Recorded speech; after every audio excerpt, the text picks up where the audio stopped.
안녕하세요. 반갑습니다. 스마트한 사장은 상속을 준비한다. 김연주 세무사입니다. 자, 이번 시간에는요. 국세청은 돈의 흐름을 알고 있다. 정말 제목이 만만치가 않습니다. 이 부분에 대해서 구체적으로 한번 알아보도록 하겠습니다. 자, 국세청 전산 시스템에 대해서 한번 보도록 하겠는데요. 이 국세청은 종전까지 수동으로 이런 세원 자료를 분석해서 결과적으로 평면적인 관리를 하였습니다. 이게 무슨 얘기냐면 납세자가 저 앞에 절세를 위해서 달려가고 있으면 국세청은 그 뒤를 쫓아서 세법을 개정하는 식으로 납세자의 뒤를 쫓아가는 성격이었다면 97년부터 국세행정 전산화 시스템이 가동됩니다. 그래서 국세청에서 이런 과세 인프라가 구축이 되면서 총체적인 세원 관리가 이루어지고 있기 때문에 이 세금을 이제 신고를 하게 되면 다 전산화로 네트워크가 형성되어서 세원 간의 연계성이 이루어지고요. 결국에는 평면적인 것이 아니라 이렇게 내려다보는 이런 입체적인 관리가 시작된다는 것이 굉장히 중요합니다. 그래서 납세자의 신고 내역과 각종의 세무 자료를 다각도로 분석을 하고요. 특이사항을 추출하는 것이 가능합니다. 그러니까 지금까지 신고한 소득의 그 추세를 분석하고 신고한 소득 금액과 소비 지출한 금액 그리고 상대적으로 증가한 부동산 내역을 면밀히 하나로 다 통합해서 들여다볼 수 있는 그런 시스템을 가지고 있습니다. 그래서 납세자의 이런 종합적인 세원 관리와 얼만큼 성실하게 신고를 했는지 그 분석이 가능한 것입니다. 자, 가장 파워풀한 시스템이요. 바로 이 소득 지출 분석 시스템입니다. PCI라는 시스템인데요. 이것은 신고한 소득 금액을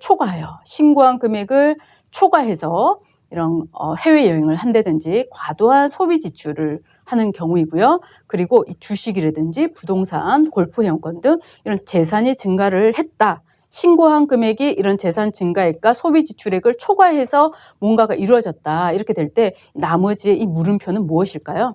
국세청은 이 물음표에 대해서 의구점을 가진다는 것입니다. 그래서 이 물음표에 대한 탄로소득 금액이라고 보고 있는 이 금액에 대해서 국세청에서는 조사를 확대가 되는데 어떤 조사가 사전에 이루어지냐면요. 만약에 이 자력으로 취득하기 어려운 부동산을 자녀가 취득을 했습니다. 근데 이 자녀가 취득한 재산에 대해서 자금 출처 소명을 해달라 이런 요청이 이루어졌는데 그것이 명쾌하지 못하다면 바로 이 조사로 확대되는 그런 경우가 있습니다. 결국에는 이 물음표에 대한 부분을 설명을 요청하는 소위 말하는 소명을 해달라고 요청을 했는데 이 소명이 부족하다면 이것이 바로 조사로 이루어질 수 있다는 점을 바로 명시를 하고 있고요. 그리고 이렇게 초과되는 소비 지출과 재산에 대해서 이런 사업자를 주시하고 있는 것입니다. 자, 다른 하나의 시스템은요. 국세 통합 시스템인데요. 97년도에 개통이 되었습니다. 사업자 등록번호, 주민등록번호만 조회해도 그 내역을 다 알 수 있고요. 기업가, 개인의 모든 소득과 자산 내역을 한눈에 알 수 있는 전산 시스템입니다. 행정력 부족으로 이렇게 누락되어 있던 과세 자료가요. 전산 시스템을 통해서 완전히 자동으로 다 데이터가 집계되다 보니 효율적이고 체계적인 세원 관리가 가능해진 것입니다. 그리고 과세정보관리체계인데요. 2003년에 만들어졌습니다. 이것은 축적된 이 세원 정보를 통해서 다양한 형태의 검색이 가능한 것이죠. 그러니까 납세자가 신고한 이 정보를 하나의 유기적인 상호 연관성을 분석을 해서 입체적인 측면에서 내려다보면서 세금 탈루자와 세무조사 대상자 선정이 가능하다는 것입니다. 가장 기본이 되는 세원 정보 자료가 축적되는 데이터베이스라고 볼 수 있습니다. 신고 성실도 전산평가 시스템입니다. TIS라고 하는데요. 여기서 구축된 각종의 세금 신고 내용과 과세 정보를 토대로 신고 성실도를 분석하는 시스템입니다. 신고 성실도가 낮게 평가된 사업자는 조사 대상자로 선정될 수 있고요. 이런 정기 조사 대상자를 선정할 때 많이 이용이 되고 특히 고소득 전문직을 대상으로 적극 활용되고 있습니다. 동종 업종의 매출 내역과 이런 신고 소득률, 각종의 평균 자료를 기준으로 이런 신고 성실도를 파악을 하면서 성실 신고 안내문을 발송하기도 합니다. 자, 금융정보분석원 FI라는 시스템이 있는데요. 이런 것은 금융기관은 동일인 명의로 이루어지는 그 계좌 중에서 의심이 되는 그런 거래에 대해서는 보고를 하게끔 되어 있습니다. 금융정보분석원에요. 그리고 하루 동안 누적 금액이 2천만 원 이상인 고액 현금 거래에 대해서도 FIU 금융정보분석원에 보고를 하고 있습니다.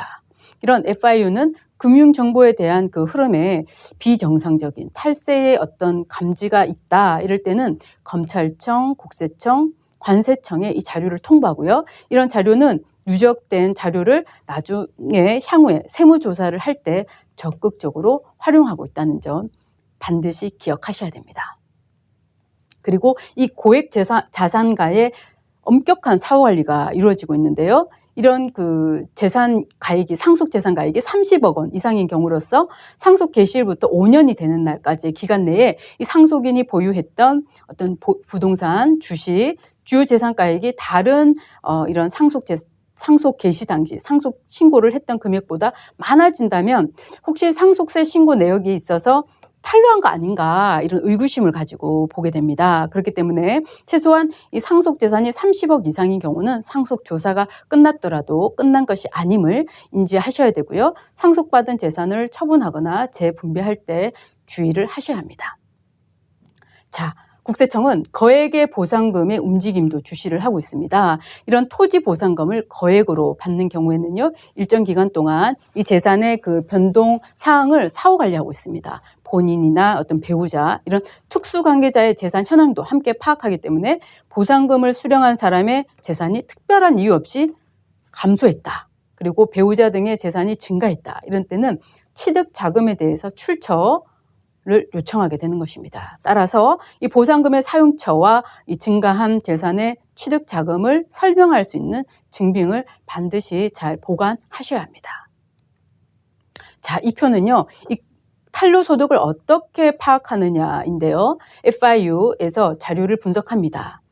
이 자료는 검찰, 국세청, 금융감독위원회에 제공이 되는데요. 금융기관은 어떻다고 했죠? 2천만 원 이상 고액 거래를 하거나 어떤 의심스러운 거래에 대해서는 바로 FIU에 보고를 하기 때문에 FIU는 검찰 등에 다시 제공을 합니다.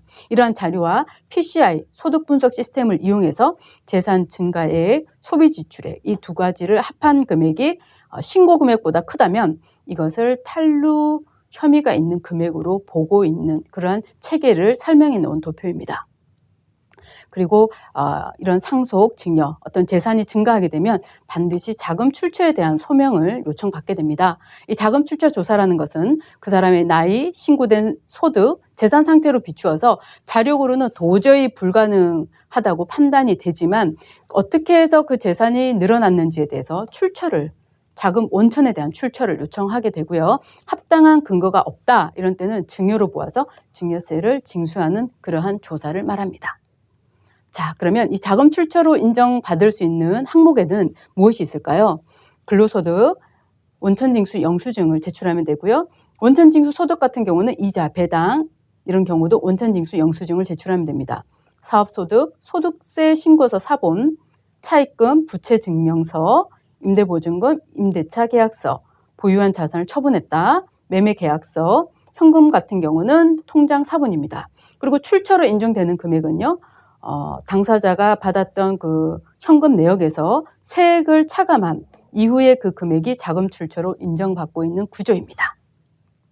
자, 지금까지 이 국세청이 어떻게 해서 이렇게 개인의 자산의 흐름을 명확하게 들여다보고 있는지에 대해서 한번 살펴보았습니다.